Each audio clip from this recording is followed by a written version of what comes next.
இன்னைக்கு நம்ம என்ன பார்க்க போறோம் சொல்லி பார்த்தோம்னா, தக்ஷிணாயன புண்ணிய காலம் என்றால் என்ன அப்படிங்கிறத தான் பார்க்க போறோம். உத்தராயணம், தக்ஷிணாயனம் என்று ஒரு வருடத்தை 2 பாகமாக பிரிக்கிறார்கள். அயனம் அப்படின்னு சொன்னா அதற்கு பயணம் என்று அர்த்தம். அதாவது உத்தராயணம்னு சொன்னா, உத்தரம்னு சொன்னா வடக்கு திசையை நோக்கி சொல்லக்கூடியது.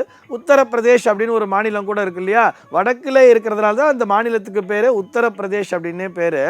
ஆக உத்தராயணம் அப்படின்னு சொன்னா வட திசையை நோக்கிய பயணம் என்று பெயர். யார் பயணிக்கிறார்கள் அப்படின்னு சொன்னா சூரியனானவர் பயணிக்கிறார். சார், சூரியன் கிழக்கிருந்து மேற்க தானே சார் போவார் அப்படிங்கிற மாதிரி நமக்கு ஒரு சந்தேகம்ங்கிறது வரலாம்.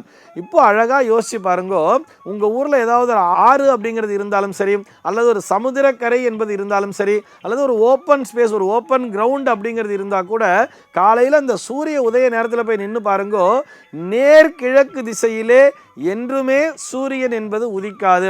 அந்த மாதிரி நேர்கிழக்கு திசையிலே உதிப்பது அப்படிங்கிறது வருடத்தில் 2 நாள் தான். அதை தான் நாம் விஷு புண்ணிய காலம் அப்படிங்கிற மாதிரி வச்சிருப்போம். அதாவது சித்திரை 1ஆம் தேதியும் ஐப்பசி 1ஆம் தேதியும் மட்டும்தான். அதை சித்திரை விஷு புண்ணிய காலம்பா, இதை துலா விஷு புண்ணிய காலம்பா. அந்த 2 நாட்களில் மட்டும்தான் நேர்கிழக்கிலே சூரியன் என்பது உதயமாகும்.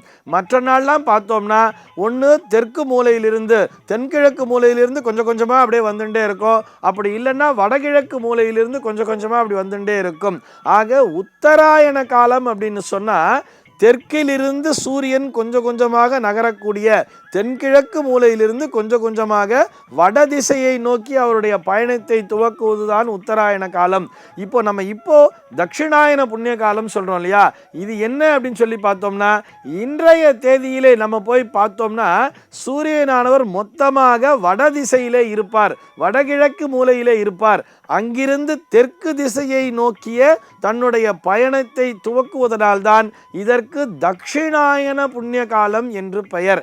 இதை நம்ம ஆன்மீக ரீதியாக பார்க்கணும்னு சொன்னால், நமக்கெல்லாம் ஒரு வருட காலம் என்பது தேவர்களை பொறுத்தவரை ஒரு நாள் மட்டும்தான்.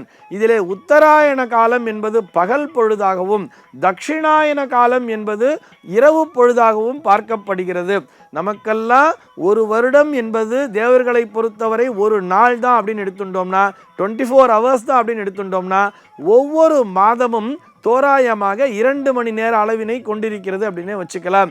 அந்த வரிசையிலே இந்த தட்சிணாயன புண்ணிய காலத்திலே முதல் மாதமாகிய இந்த ஆடி மாதம் என்பது மாலை 6 மணியிலிருந்து 8 மணிக்குள்ளாக வரக்கூடிய காலம் என்றே நாம் எடுத்துக்கொள்ளலாம். இதை தானே சாயரக்ஷ அப்படின்னு சொல்லுவா தெரியுமா?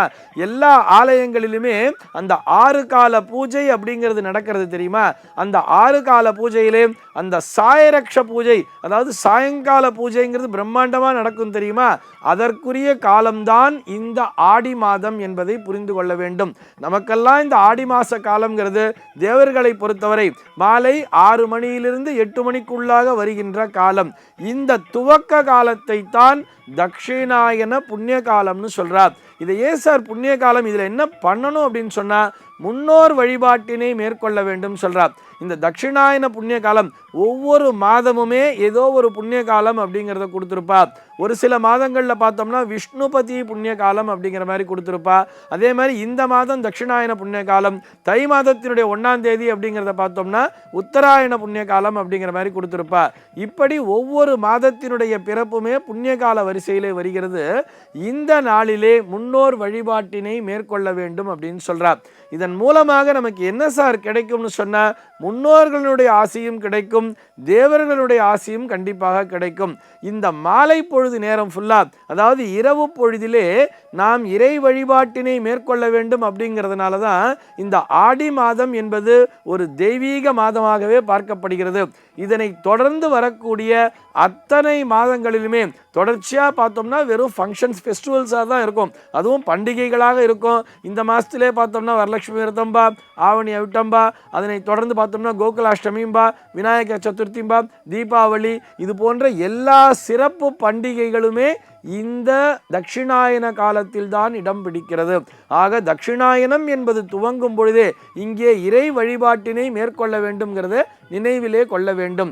வரலாற்றினை பொறுத்தவரை பார்த்தோம்னா, அதாவது நம்ம ராஜராஜ சோழனுடைய வரலாறு கூட எடுத்துக்கலாம். அந்த சோழர்கள் காலத்திலும் சரி, இது போக பிரம்மாண்டமான ஆலயங்களை எழுப்பிய அந்த அரசர்கள் காலத்திலெல்லாம் பார்த்தோம்னா, இந்த உத்தராயண காலம் சொல்லப்படக்கூடிய தை மாதம் முதல் ஆனி மாதம் வரை வரக்கூடிய அந்த 6 மாத காலமும் எல்லோரும் அவரவர்களுடைய சொந்த வேலையை தான் பார்த்திருப்பார்கள். ஆனால் இந்த தட்சிணாயன காலம் என்று வரும்பொழுது இது போன்று ஆலயங்களை சீரமைத்தல், ஏரி குளங்களை சீரமைத்தல் போன்ற பொதுவான பணிகளை செய்தார்கள். மக்கள் எல்லோரும் ஒன்றிணைந்து ஊர் பொதுவிற்காக செய்ய வேண்டிய வேலைகளை இந்த தட்சிணாயன காலத்திலே துவக்கினார்கள்.